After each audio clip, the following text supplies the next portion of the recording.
press the bell icon on the YouTube app and never miss another update. नमस्कार साथियों, स्वागत है आप सभी का अपना शिक्षक के YouTube चैनल पर। साथियों, आज की क्लास में हम पढ़ने वाले हैं हिंदी पेडागोजी के बारे में।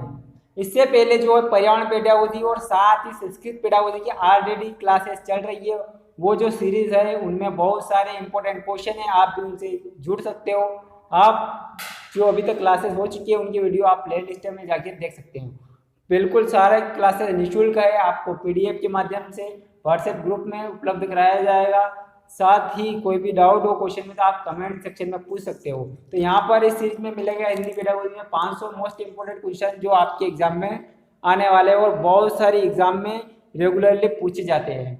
तो दोस्तों, आप चैनल पर नए हो तो सब्सक्राइब कर लीजिए, साथ ही बेल आइकन का बटन भी प्रेस कर लीजिए जिससे आने वाले नोटिफिकेशन मिले सबसे पहले आपको।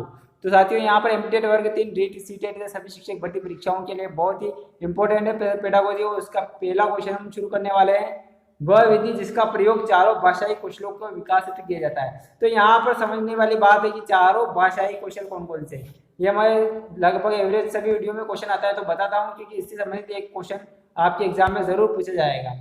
पांचों सब्जेक्ट में कहाँ पे भी पूछा जा सकता है। तो चारों कौशल है, एक तो बोलना होता है, सबसे पहले सीरियल से चलते हैं सभी, दूसरा श्रवण सुनना, और तीसरा होता है पठन रीडिंग, और चौथा हो राइटिंग यानी कि लिखना। चारों कौशल है, इनके विकास जो होता है उसके लिए दूरस्थ विधि, द्विभाषी विधि, सूत्र विधि या फिर अनुकरण विधि। तो इन चारों के लिए जो इंपॉर्टेंट चीज है वो है अनुकरण विधि, क्योंकि ये चारों कौशल जो है अनुकरण के द्वारा ही सीखे जाते हैं। चलिए अगला क्वेश्चन लेते हैं, समवाय प्रणाली में शिक्षण होता है। समवाय प्रणाली में शिक्षण होता है तो पहले सबसे पहले तो अपने को क्वेश्चन समझना है, और क्वेश्चन समझने के लिए समवाय प्रणाली को समझना आवश्यक है। अगर समवाय प्रणाली के बारे में आपको जानकारी होगी तभी आप जो है इसका आंसर सटीक देख पाओगे। तो चलिए हम समवाय प्रणाली के बारे में समझ लेते हैं। तो दोस्तों, समवाय प्रणाली जो है शिक्षण की ही एक पद्धति है। ये जो है भाषा संसर्ग जो विधि है उसी का दूसरा नाम है। भाषा संसर्ग विधि का दूसरा नाम है समवाय प्रणाली।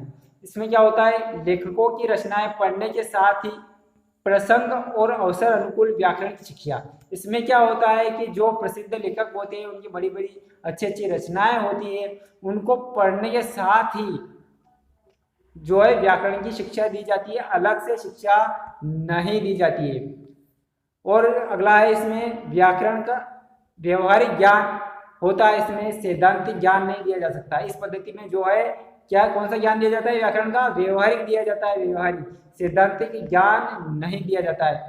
अगला देखिए, उदाहरण देख लीजिए, पढ़ाते समय वाक्य में संज्ञा शब्द आए तो संज्ञा का ज्ञान कराना। यानी कि कहने का सीधा सा तात्पर्य ये है कि जैसे कि कोई रचना पढ़ा रहे हैं और उसमें व्याकरण का ज्ञान देना है, तो उस वाक्य में अगर कोई संज्ञा शब्द आ जाता है तो वहां पर छात्रों को बता दिया जाता है कि ये जो है संज्ञा शब्द है, और संज्ञा क्या होती है उसका भी डेफिनेशन बताई जाती है। साथ ही वहां पर किसी वाक्य में कौन सा भी शब्द आया, चिन्ह आया, जैसे कारक का चिन्ह आ गया है वहां पर, जैसे का की, जैसे के लिए, तो वहां पर बता दिया जाता है कि ये जो है क्या है, कारक है। कोई सर्वनाम आए तो वहां पर बता दिया जाता है ये क्या है छात्रों, सर्वनाम है। तो यहाँ पर दोस्तों देखिए कि पूरा व्याकरण का ज्ञान पठन के समय ही, रचना पढ़ते समय ही दे दिया जाता है। तो ये होती है समवाय प्रणाली। तो चलिए देख लेते हैं इसके क्वेश्चन। तो यहाँ पर देख लीजिए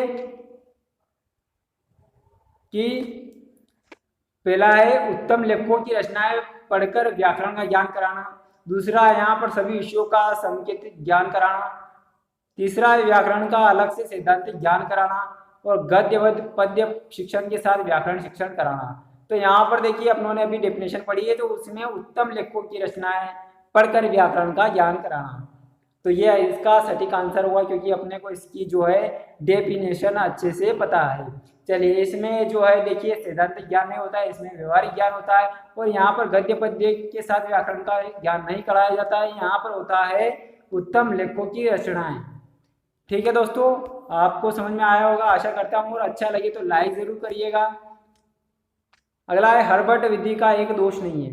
अब यहाँ पर एक दोष नहीं है, क्या है, एक दोष नहीं है, बाकी जो है 3 दोष है, बाकी जो है 3 दोष है। पहले देख लीजिए, यह शिक्षण के मनोवैज्ञानिक सिद्धांत पर आधारित है। तो यह जानना आपको आवश्यक होगा कि जो हर्बर्ट विधि है क्या वो मनोवैज्ञानिक सिद्धांत पर आधारित है। चलिए ठीक है।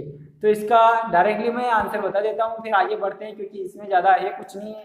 तो यहाँ पर हर्बर्ट विधि ऑलरेडी जो मनोवैज्ञानिक सिद्धांत पर आधारित है, इसलिए ये इसका दोष नहीं हुआ, इसलिए ये अपना आंसर राइट हो चुका है। चलिए आगे देखते हैं। पढ़ना सिखाने के लिए साहचर्य प्रणाली का निर्माण किसने किया?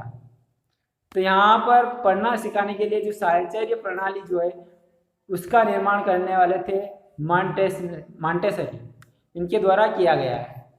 चलिए अगला देखते हैं। ये जो पेडागोजी है ये आपके संस्कृत के लिए भी काम में आएगी, केवल फर्क इतना रहेगा कि जो क्वेश्चन पूछने की जो लैंग्वेज रहेगी वो कन्वर्ट हो जाएगी आपके संस्कृत में, बाकी इसका जो मीनिंग है वो सेम रहेगा।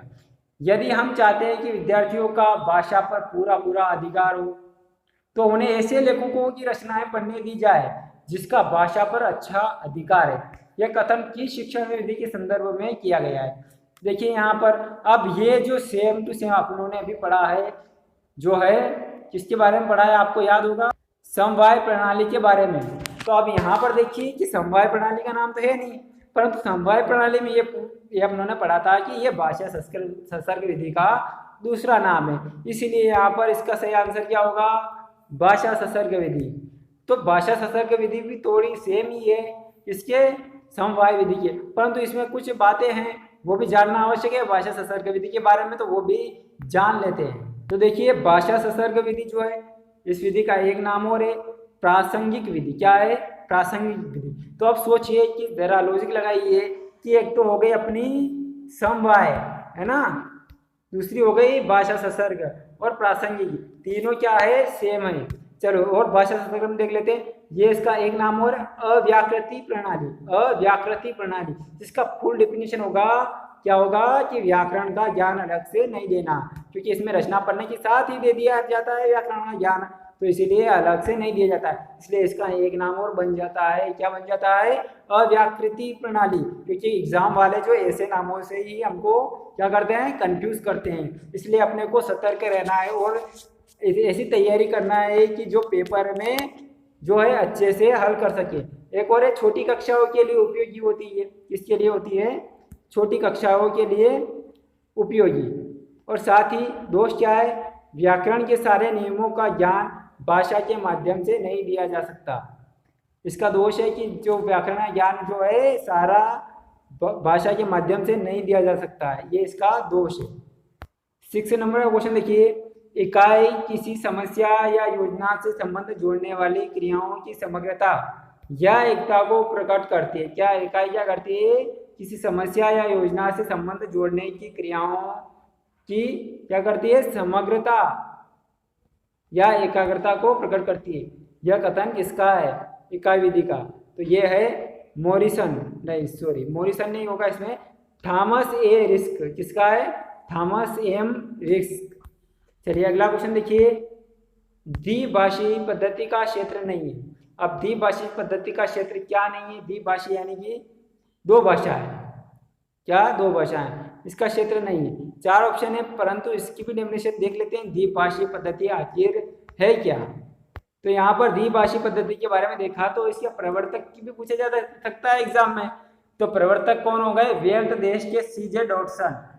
एग्जाम में ऐसा क्वेश्चन आ गया, मान लिया जाए कि द्विभाषी पद्धति के प्रवर्तक कौन है, तो क्या होगा आंसर अपना, सीजे डॉटसन।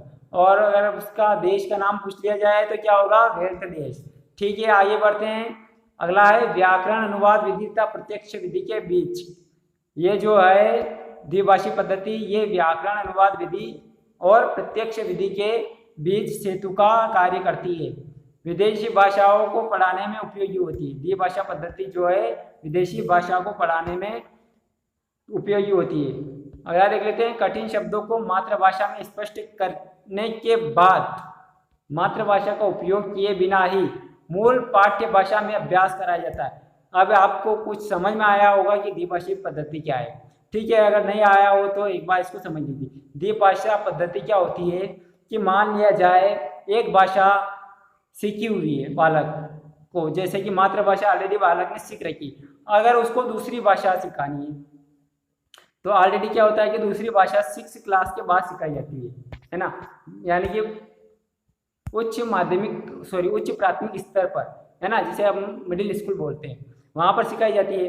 तो उसमें क्या होता है कि जैसे एक अपने को विदेशी भाषा, जैसे इंग्लिश विदेशी भाषा है, उसको सिखाना है तो द्विभाषा पद्धति से सिखाना है। तो अब उसको सिखाने के लिए वहाँ पर क्या होगा कि मातृभाषा का उपयोग किया जाता है सिखाने के लिए, ठीक है ना।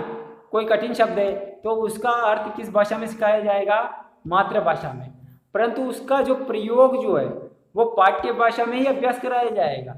ये नहीं कि उसका प्रयोग जो है वो फिर मातृभाषा में समझाने के बाद उसका प्रयोग भी मातृभाषा में ही चल रहा है, ऐसा नहीं होगा, ठीक है ना। तो अपना क्वेश्चन है अनुकरण वाचन के ऊपर, किसके ऊपर है, अनुकरण वाचन के ऊपर। एक सेकंड में, अनुकरण वाचन के ऊपर है ना, अनुकरण वाचन के ऊपर। तो अनुकरण वाचन के भेद पूछे गए हैं, तो अनुकरण शब्द तो अपना यहाँ दिख रहा है, ठीक है। अब इसके भेद कहाँ से लाए, ठीक है ना। तो पहले वाचन ये प्रकार समझ लेते हैं। वाचन के ऑलरेडी 3 प्रकार है, कौन कौन से, एक तो सस्वर वाचन, दूसरा है मौन वाचन और तीसरा द्रुत वाचन। सस्वर वाचन के भी 2 भेद हैं, एक है आदर्श वाचन, आदर्श वाचन जो है शिक्षक वाचन करता है, दूसरा है अनुकरण वाचन, यानी कि बच्चे फिर वाचन का, शिक्षक जो वाचन करता है उसी का फिर अनुकरण करके पढ़ते हैं। और दूसरा है मौन वाचन में एकाग्रचित होकर भाव ग्रहण करते हुए, अर्थ ग्रहण करते हुए पढ़ते हैं। और द्रुत वाचन में जो है तेज पढ़ते हैं, अपने बच्चे अपनी क्षमता के अनुसार पढ़ते हैं। तो इसमें अनुकरण वाचन के प्रकार पूछे गए हैं, तो अनुकरण वाचन के 2 प्रकार हैं, ये दोनों प्रकार हो जाएंगे, आदर्श वाचन और अनुकरण वाचन, ठीक है। परंतु अगर ऐसा पूछा जाए कि वाचन के प्रकार, तो वाचन के प्रकार हमेशा 3 ही है ना, सस्वर वाचन, मौन वाचन और द्रुत वाचन। सस्वर वाचन के 2 भेद है, ठीक है ना, आदर्श वाचन और अनुकरण वाचन। अगला क्वेश्चन है सतत एवं व्यापक मूल्यांकन पर प्रभावी रूप से बल दिया गया। सतत एवं व्यापक मूल्यांकन जो है उस पर प्रभावी रूप से बल दिया गया। अब किसने दिया है, 4 ऑप्शन देख लीजिए, कमेंट सेक्शन में आंसर बताइए कि मुदालियर आयोग, राधाकृष्णन आयोग, राष्ट्रीय शिक्षा नीति 1986 द्वारा, इनमें से कोई नहीं। तो इसका सही आंसर होगा दोस्तों मुदालियर आयोग के द्वारा। मुदालियर आयोग द्वारा जो है राष्ट्रीय सतत एवं व्यापक मूल्यांकन पर सबसे ज्यादा बल दिया गया। धन्यवाद दोस्तों, मिलते हैं एक नई क्लास के साथ।